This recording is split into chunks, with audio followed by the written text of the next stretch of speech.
Welcome to LiveDaf, your online Daf Yomi Shir. Shalom Aleichem, welcome back to today's Daf Hayomi Meseches ARACHIN Daf Tes. We begin on Ches Amud Beis at the Mishnah, which is 5 lines from the bottom. Back on the minimum maximum track. Various numbers, but we have a minimum and a maximum cap as well. So the first now Mishnah relates to the calendar configuration.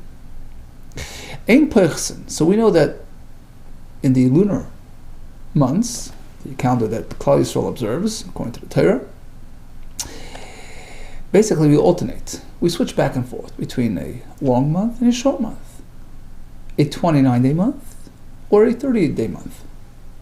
And the reason is because a month is somewhere in the middle. It's 29 and a half days and some change. So between 2 months, one being a 30-day month and one a 29-day month, we get to the desired total of 59 days per 2 months.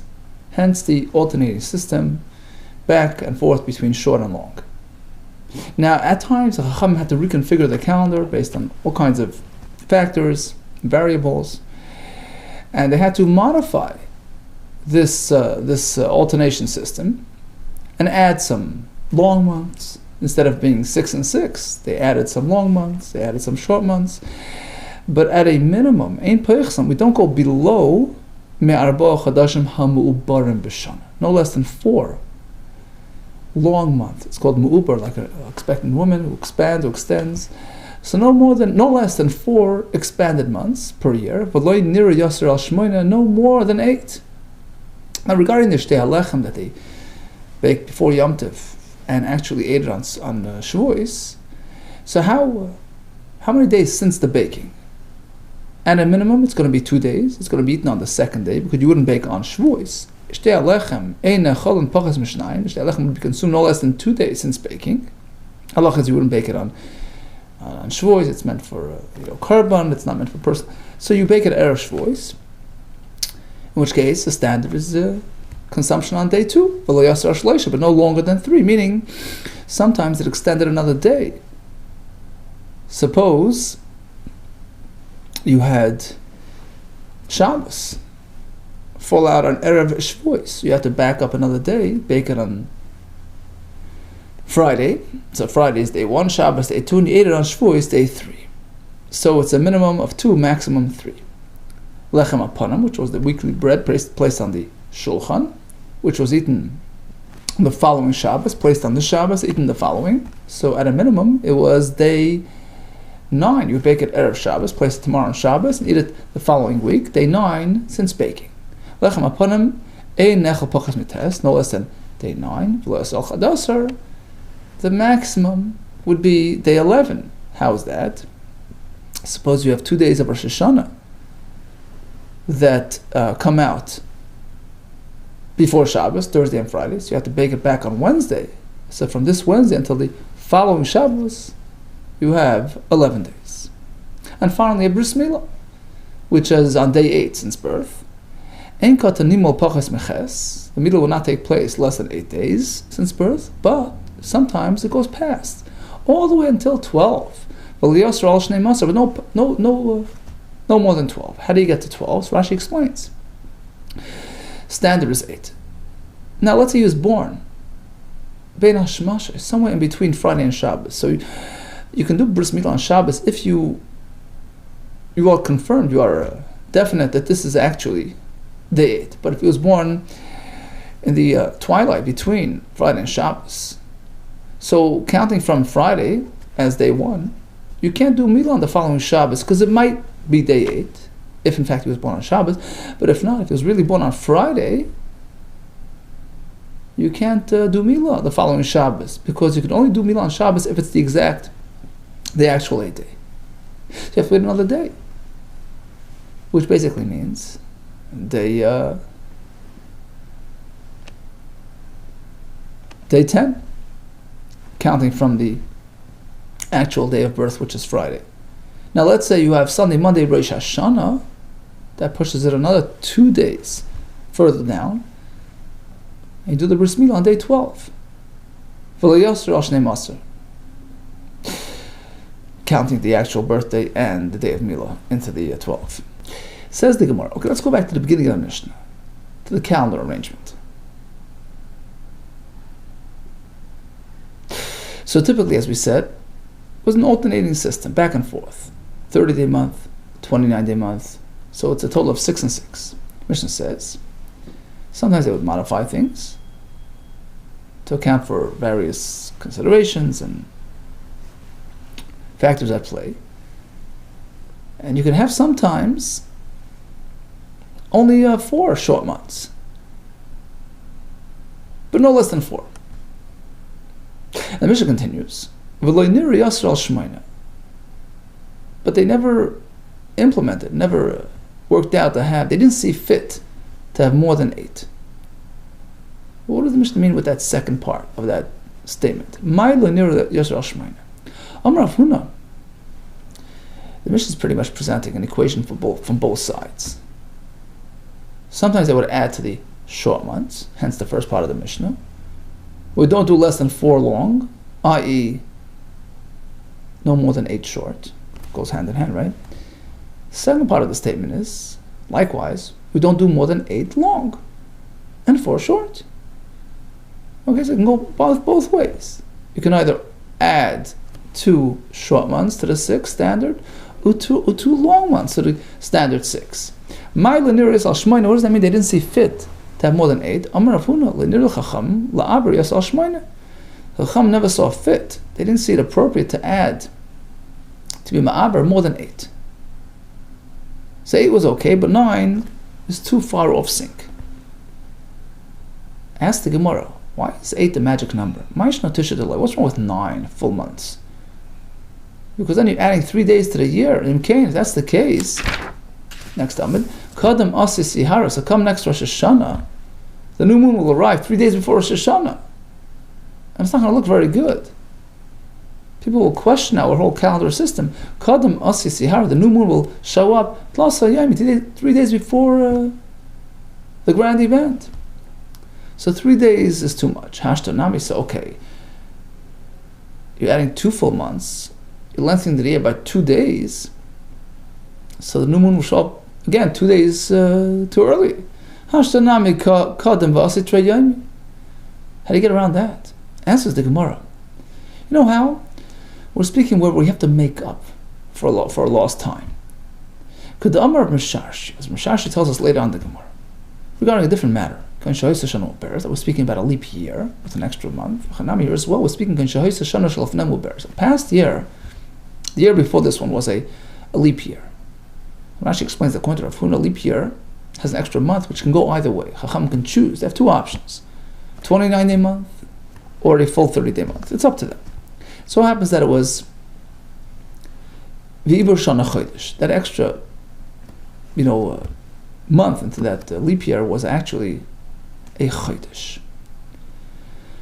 Now, the Chodesh here means that it was a missing month, or 29-day month.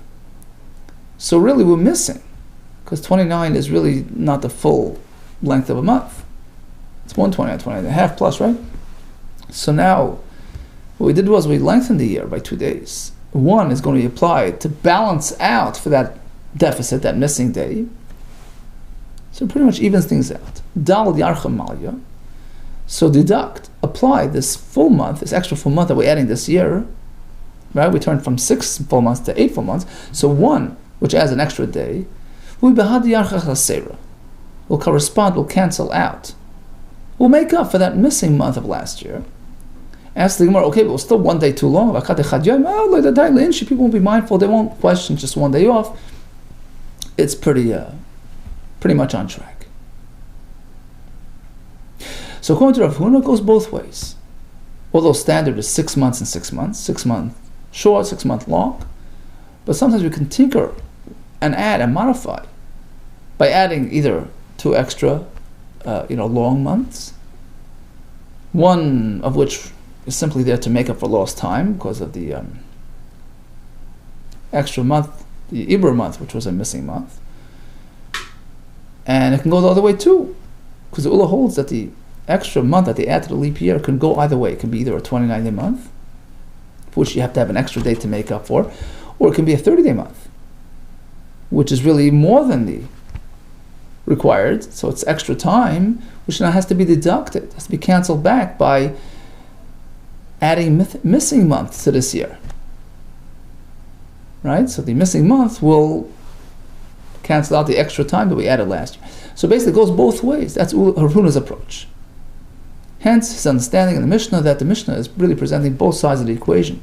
You can add to the missing months, you can add to the full months to balance things out. Ula, however, has a different approach. He holds, we'll see later, he holds that the extra leap month is always going to be a 30-day month. So you're always dealing with extra time that you have to make up for, you have to, deduct for. Hence, you can add to the missing months, but you can add 2 extra full months. There's no way to justify that. Ula Amar. So he learns that the Mishnah began like this. Minimum is 4 full months, which equals 8 missing months. And that's all the Mishnah is saying. Ula Amar le'nir l'chacham l'chaser yos al shmoina. Chacham never saw fit to implement more than 8 short months. Right? Which really corresponds to 4 full months. But you would never do 8 full months. 7, yeah, but not 8, because there's no way to justify it. Umay time Amar, and the Mishnah is really saying one and the same thing. It opens with a statement saying no less than 4 long months. And then it explains itself. Umay time Amar, it's explaining itself. Matam, what's the reason why? No less than 4 full months. Because inevitably that's going to be more than 8 short months. And that's out of sync. Why no less than 4 full? The reason is because they never saw fit. It wasn't appropriate to do more than 8 short. Okay, but you can't do 8 long months. Because again, according to Rav Huna, it goes both ways, because we're just trying to make up for either lost time or deduct for extra time which accumulated based on the extra leap month that was added last year, which can go either 29 or 30. But according to Ula, it could only be a 30-day month, so it's always going to be an issue of extra time which has to be deducted for this year, but not the other way. Says the Gemara, Maishna Tisha Deloy. Okay, so let's focus on Ula, who teaches that no more than 8 short months. Why not 9? Your year is too short by 3 days. Maishna Tisha Deloy Dimkein Miyasra. So now we'll go the other way. Miyasra Sihara, the old moon, the Elul moon, will delay, will tarry, will carry on. 3 days into the new year. Rosh Hashanah will be 3 days too early, if it's a 3-day missing year. So now that you're shortening it by 2 days, it's very similar, very close. Your Rosh Hashanah will show up 2 days before the old moon expires. So a similar answer to before, that was speaking about where there's a balance, extra time that we're trying to deduct for. Because the Amar Masharshia Kagan Shahisa Shan Beres. Here's one Kagan Shahisa Shan Beres. Last year was a leap year, which had that extra month, which according to Ula is only going to be a 30-day month. That's the only option for a Chodesh Me'ubar. So now we have extra time to work with. We have to deduct for that. Dal Yarcha Chasera, Bad Yarcha Malya. So we have this Yarcha Chasera, this missing month, which we're going to take and apply it Bahade, opposite, to correspond, to cancel out Yarcha Malya for the extra time in that extra month of last year. And although it's still 1 day off, what happened to the extra day that, well, people will think, sorry, they'll figure, why don't we see the new moon yet if it's already Rosh Hashanah, right? Sorry, they'll figure it's Chazu, it's Chazi. We're not, moon experts, but I'm sure the Bezdin already noted the new moon, the new Moilad, right?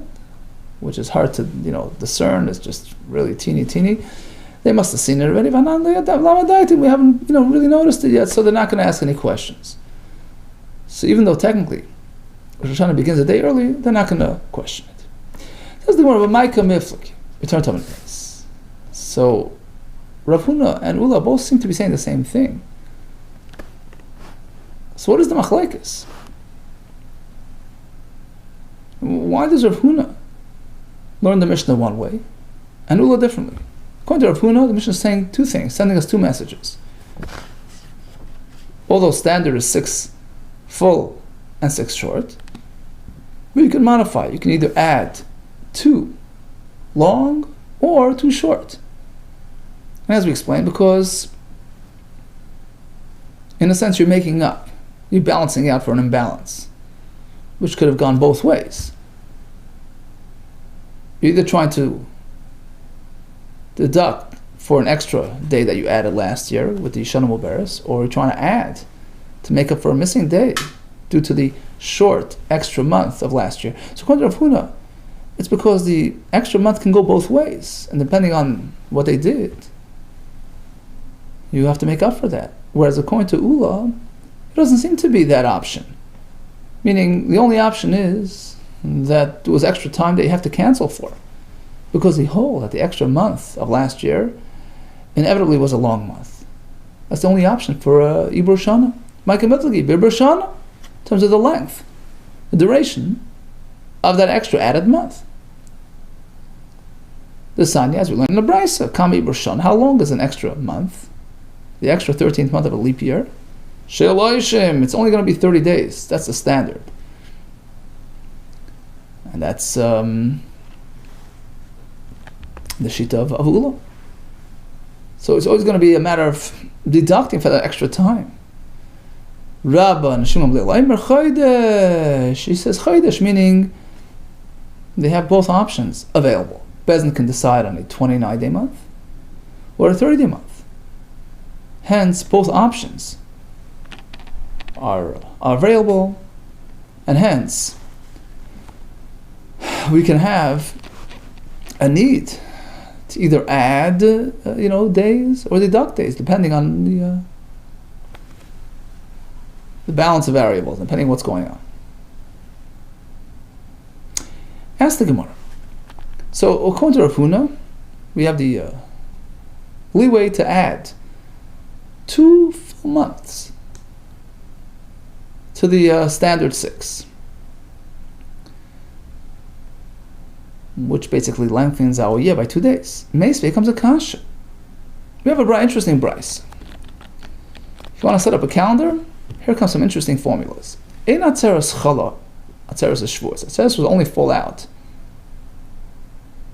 I'm talking about the day of the week. Which day of the week? On the same day as the Hanef, as when they wave they offer the Minchas Ha'omer. Well, obviously, because it's exactly 7 weeks later, right? So if the 16th day of Nisan, when they did the Omer, falls out on a Sunday, let's say, so 7 weeks later exactly is going to be Shavuos, right? Day after 7 weeks is on a Sunday. Ein atzeres chala el b'yom hanef. Shavuos will always fall out on the day of the week where the hanef, where the Minchas Omer was offered. Okay, pretty simple. Vein Rosh Hashanah chala. What about Rosh Hashanah? It's going to fall out on which day of the week? Either or. Ella oy b'yom hanef. It can either fall out on the same day as the Yom Hanef, oy lo riburoi, or on the same day of the week that happened to be the first day of Iyar.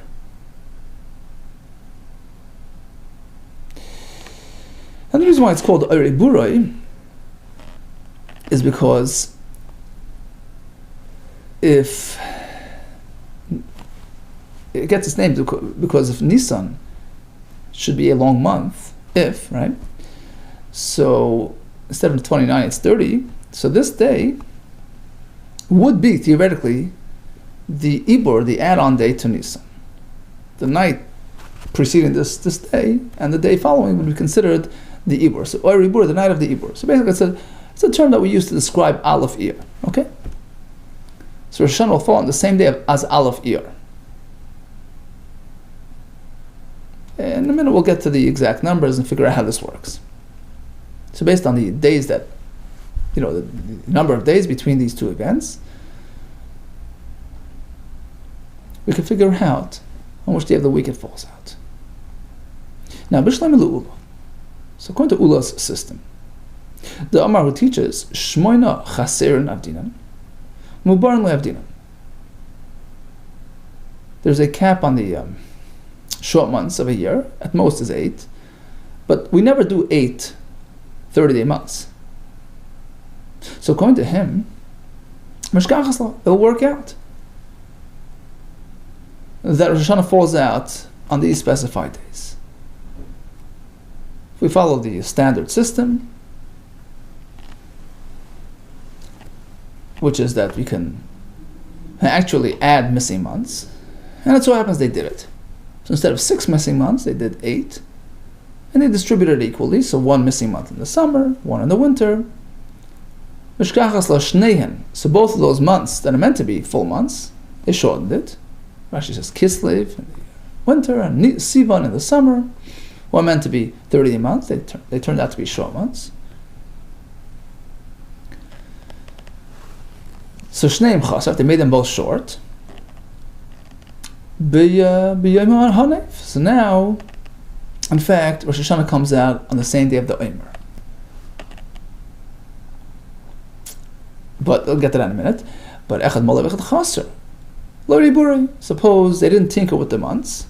It was exactly, a fair, an even alternation. Full short, full short. In which case, Sivan was not changed. It was a full month the way it's supposed to be. So in this case, Rosh Hashanah will fall out on the same day as Aleph Iyar. Now for the numbers. So, if it's done standard, without tinkering, full short.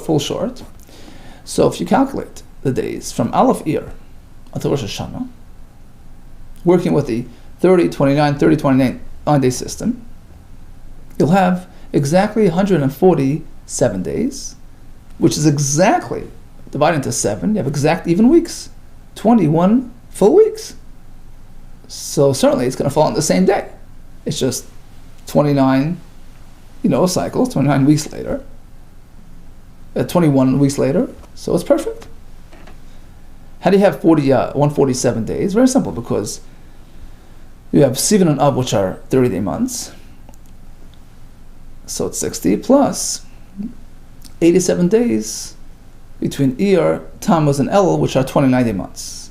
Total of 147, exactly 21 weeks. And let's go back. When would you have Rosh Hashanah on the Yom HaNeif, which is the 16th day of Nisan, the day that they brought to Omer? When would you have that? If it was a year where they had an extra short month, which according to Ula, they do that, right? They add short months to the year. So assuming one short month was added into the winter and one in the summer, so let's say Sivan, which is meant to be a 30-day month, was now turned into a 29-day month. So you calculate the days between 16th day of Nisan to Rosh Hashanah, it's 161 days. How's that?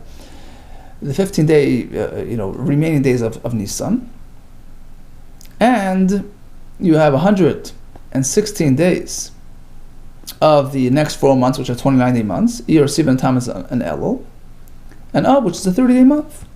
So it's 161 days, which again exactly divides into weeks. 23 weeks. Bingo. So Rosh Hashanah is on the exact day of Tazayim ben Nisan. So according to Ula, it all works out perfectly. Ela l'Rafuna da'amar avdinan. Mubar, according to Rafuna's approach, that at times Chachamim had the leeway to actually add to the long months, to add days to the year, up to 8 long months. Okay, so now, instead of the summer months, let's say, 6 summer months being 3 and 3, it was 4 long and 2 short. So they added a long month in the summer. So now you're throwing it off by a day. So Rosh Hashanah is a day later. El Rafun the Amar Avdin, according to him, we do even 8 long months. Mubarin Hazim the Mishkachas LaOir. It turned out that Rosh Hashanah can fall out a day past the Ibur, a day later, on day of the week that the next day the Beis Ear falls out, because you've just pushed Rosh Hashanah a day further down the road. Amalach Rafunas, he responds, hold it. Ula minicha. Why is this better according to Ula?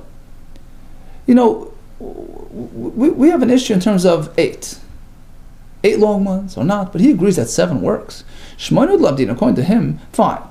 Don't establish 8 full months. Hashiva Abdinim, but 7, yeah?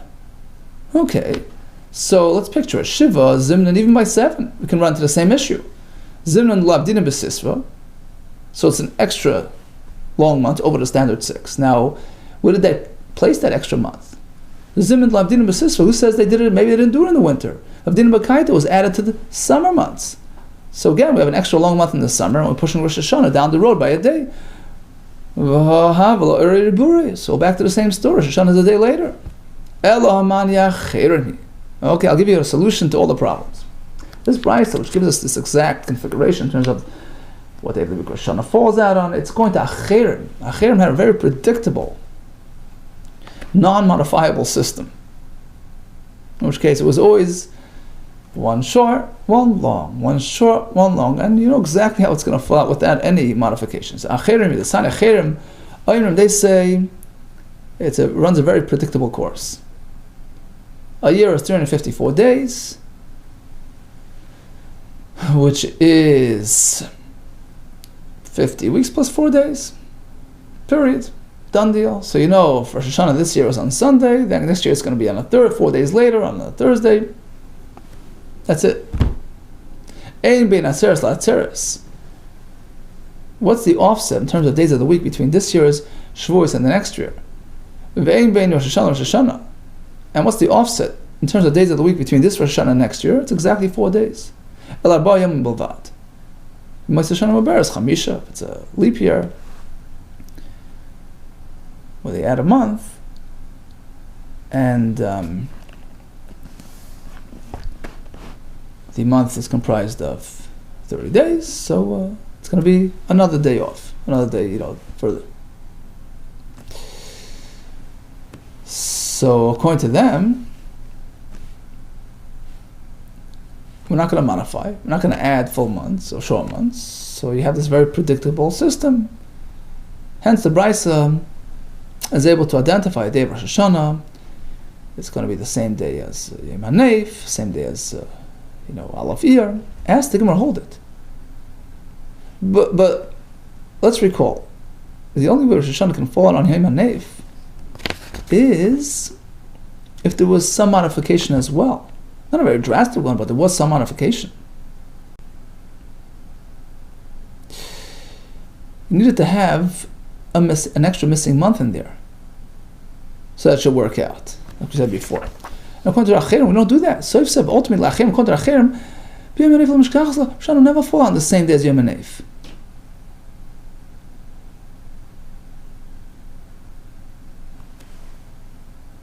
Which was based on where they added a missing month. In which case, between Yom HaNeif, which was 16 of Nisan, right? We said we had 161 days. But that was all based on the fact that they added a missing month to shorten the duration. According to Acherim, it's going to be 1 day further. Amar Rashashia, Shana Uberes. That was that this year was a leap year. Ve'ibur Shana Shleshim Yoim. And the extra month was a 30-day month. So we're too far down. We're a day extra, too much. So in fact, what they did was, to balance it out, they added a short month in the summer. Okay, so once we had that short month, so the numbers work, because now you have a total of 161 between Tes, Zayin, Nisan to Rosh Hashanah, which is exactly what we're looking for. That's exactly the 23 weeks. Hence, it falls out on the same day. Dal Yarcha L'Bad Yarcha. So remove 1 full month of the summer, meaning turn into a missing month to balance out for the extra long leap month. The Mishkachas law, now Rosh Hashanah falls out on the same exact day as Tezayin Nisan, exactly 23 weeks later. I have a question. Achirim minyan aslash minan. What is Achirim? What are they teaching us? That you should know. Next year's Rosh Hashanah is going to be offset 4 days from this year's Rosh Hashanah. I mean, it's just plain math. 354 days divided into weeks. You have 50 weeks plus 4 days. So it's going to be 4 days over. The point of Achirim is that yes, loy be'inan mitzvah lekadesh al period. There's no requirement to have to wait for the witnesses to come testify about the new moon. If we know, according to our calculations, today is meant to be, the Rosh Chodesh. It's already 29 days. We know exactly what's going on. You don't wait for the Eidim. So this takes precedence. Our calculations take precedence. That's their point. Follow the system consistently in a predictable fashion. Maskal Ravina. How can they present such an absolute formula that it's exactly 4-day discrepancy between one year and the other? Let's recall. A month, the duration of a month is really not exactly 29. It's 29 and a half plus 793 portions of an hour, which is comprised of 1,080. An hour is 1,080 chalakim, and a month is 29 days plus a half day plus 793 chalakim. Now, by implementing the one long, one short system, you're just accounting for the half a day discrepancy. Because 29 and a half times 2 is 58, it's 59, so you have a 30 and a 29 is 59. But what about the chalakim there?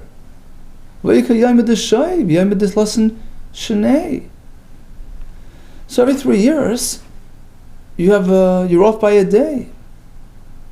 Because if you take together all the chalakim, right, so times 12, it's 8 hours a year. In 3 years, 8 times 3 is 24. And even that's not perfect. You still have extra time there, so which accumulates in 30 years, gets you another day. So it's not an exact formula. You have to modify for these You have to count for these discrepancies. Says the Gemara, yeah, it happens on occasion, but they're speaking about the standard year. Keeping less well shot, since it's not a phenomenon that's around every year. Like a choshev, they didn't refer to, but of course it has to be accounted for on occasion. Okay, Vav Shmuel Saval Rav Huna. The truth is, Shmuel also was in line with Rav Huna. Then you could have 8 long months a year. Damar Shmuel tells us, Ein Shnas Levana B'chusa Mishalosh Meisach HaMishim Shtayim Yom. How long is a lunar year? Depends. There's a range. No less than 352 days. But it can go all the way up to 356, depending on what they did that year. No more than 356. Okay, it's that. How do you have such a wide range? So Shnei Malayim, so standard is 354, but if they added 2 more full months, right? So 2 months which are meant to be short will turn into long. Shisha, so now you're up to 356. Shneim Chaser, you take 2 full and you shorten them, so you're missing 2 days. So now you're back to 352. Shnei. Echad Malach Chaser, you take those 2 months and you take all the months and you go full, short. So now you have standard 354 arba. Meisvei comes a kasha. Harei Nazki Moisacham. A fellow gets up and declares, I'm going to be a nazir. As per the days of a solar year, which is 365 days. Okay, so he has to count 365 separate Naziris experiences. Moina Naziris Shleish Meis, as per the solar calendar. What if he says I'm going to be a Nazir as per the days in the lunar calendar? So which one is it? 352, 56? What's going on? Moina Naziris Shleish Meis v'chamishim bar yamim k'mini Moisa Alavana. So he has to conduct themselves like a Nazir. 354 times over as per the days of a lunar year, and the question is, but it's not an exact amount. If it's true that you can modify the years, it's a fluctuating total. Sometimes you can have a year of 356 days. The answer is b'nedarim halech achalash b'nei adam b'rev shanim. When we speak about nedarim commitments, it's all about common verbiology. People refer to a year, standard year, 352, most years, so that's what he's obligated to do. Although technically, you can have a longer year. The truth is that Rebbe also held like Rav Huna. You could, at times, add to the year to this extent, and make 2 extra full months for a total of 8. The son, you have a story. It turns out that Rebbe instituted 9 short months. There was a year that he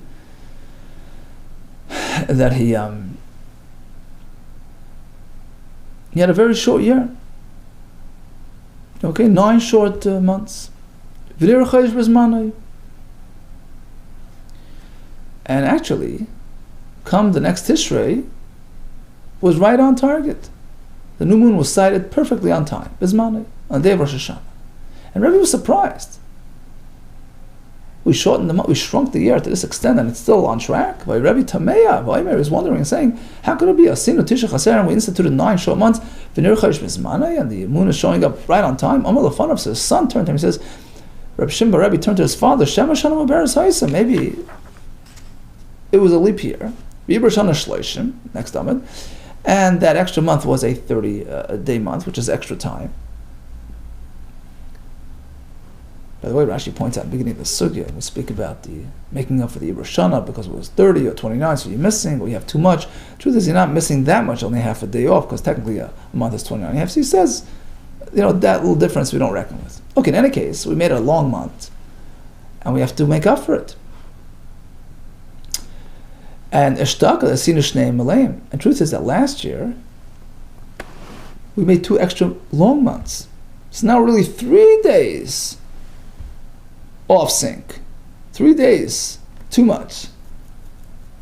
So now, when we did 3 short months, we take the 3 extra short months and pit it off against to balance out the 3 extra days. It's right back on target. Everything's back in place. Rebbe was very taken by this calculation. He said, what an insight. Amalei. So Rebbe turned to his son, Ner Yisrael, you're the illuminator of Klal Yisrael, you're bright as a light. Kein Hava. Exactly as you said, perfect. You're right, it was a Shana Muberes, and that's what we did. But he was suggesting, maybe, yeah, exactly. You hit it right on target. That's exactly what happened. And that explains why we're exactly on target. Okay, so we spoke about minimums and maximums in terms of Shtei Alecha, Lechem Apanim, Bris Milah, and the counter configuration. Starting point of our discussion was really the question of how long is a Ibra Shana, right? The leap month and the leap year. Is it standard 30, or do we have both options, 29 or 30? Which leads to a need generates a need to make up, to compensate for missing time, or to make up for lost, or to chip away for extra time, right? Hence, we go and we modify the year based, accordingly. Rav takes an approach that you can actually add 2 extra months, or deduct 2 extra months, or shorten 2 months. And we have a Shmuel and Rebbe on that system. We have a Cherim, who hold that it's a standard system, short and long, in an alternating fashion, without very much modification. Okay, all the best to you, and Hatzlacha.